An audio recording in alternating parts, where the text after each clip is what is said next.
عايزاكي تسألي نفسك معايا كده كام سؤال.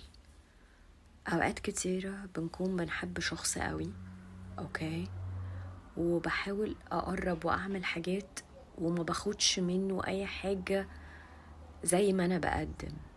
على عكس لو حد جه عرف إنك مش مرتبطة، مش متجوزة أو مخطوبة، فبيجي يقدم حاجات كتيرة قوي وانتي برضو بتكوني رافضاه. عايزاكي تركزي في تصرفاتك مع الشخص اللي بيكون مرفوض بالنسبة لك، بتعملي معاه ايه وبتتكلمي معاه ازاي، والشخص اللي انتي بتكوني عايزة تكملي معاه بتعملي معاه ايه وبتتكلمي معاه ازاي. هتلاقي نفسك انك بتكوني مع اللي انتي رافضاه ده بتتكلمي بطبيعتك، بالشخص اللي جواكي، بانتي، بطريقتك في الشغل، في طريقتك في الجامعة، بطريقتك في كل حاجة في حياتك. لكن الشخص اللي انتي بتبقي عايزاه في حياتك او بتحاولي تبذلي مجهود اضعاف اللي هو بيبذله، تلاقي نفسك very emotionally معاه. الست بطبيعتها emotionally قوي، المشاعر هي اللي بتحركها. تسريحة شعرها بيبقى مشاعر، بوزها مشاعر، طريقة لبسها مشاعر.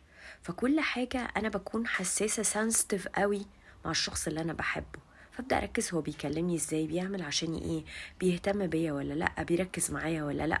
لو جيت قلتلك انتي هتحسي بأمان أكتر فين، هتقوليلي أكيد مع الشخص اللي أنا رفضاه، لأنه أمان مادي، أمان معنوي، بيحبني، مش مستني مني حاجة، كل الكلام ده.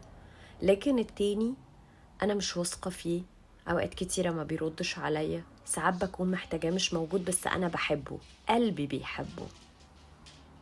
الفكرة كلها في إن أنا عندي مشاكل وترومات خلتني أبص على الموضوع إن هو فعلا الإنسان المناسب ليا، على عكس deeply inside أنا عارفة إن هو مش مناسب ولا حاجة، بس في حاجة دايما مش قادرة تخليني أبعد عنه. ففي حاجات كتيرة قوي جوه، تحديدا في الانر تشايلد والترومات اللي أنا عديت بيها وما اتشافتش منها، فبترفلكت عليا وعلى طريقتي وعلى مشاعري وعلى اختياراتي في شخص غلط. فالشخص ده بعد فترة هيجي يسيبك، وهتلاقي ان انتي بتتسابي، فبتتعرضي لطاقة رفض، فبتخشي في تروما جديدة. ومع ذلك بتلاقي نفسك بتنجذبي لأشخاص very toxic.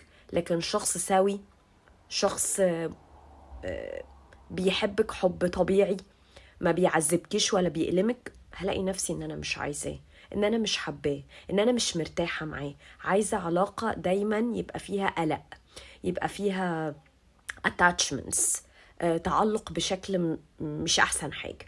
فلو انتي بدأتي تعافي الحاجات دي جواكي وبدأتي تفهمي نفسك وتقعدي مع نفسك وتسمعيها، لانك بتخافي تسمعيها، هتلاقي الموضوع كتير كتير كتير قوي اتغير، وبدأتي تعرفي انتي ماشية ازاي، وبدأتي ان انتي تعبري عن الحاجة اللي انتي فعلا حساها. ولما هتبدأي تشايفي الحاجات اللي جوه، المناطق المفتوحة، الفقر اللي عندي في احتياجاتي، هتبدأي تشمي العلاقات السامة. مش هتبقي أبدا بتروحي لها، ومش هتبقي قبلاها تماما، ومش قادرة انك تدي حاجة مفيش قدامها شيء عايدلك. هتبدأي تحبي نفسك قوي، فهتبدأي يوم لما تدي الحاجة بتديها بحب، مش بتديها علشان بتبقى نفسك ان هي تتعامل معاكي.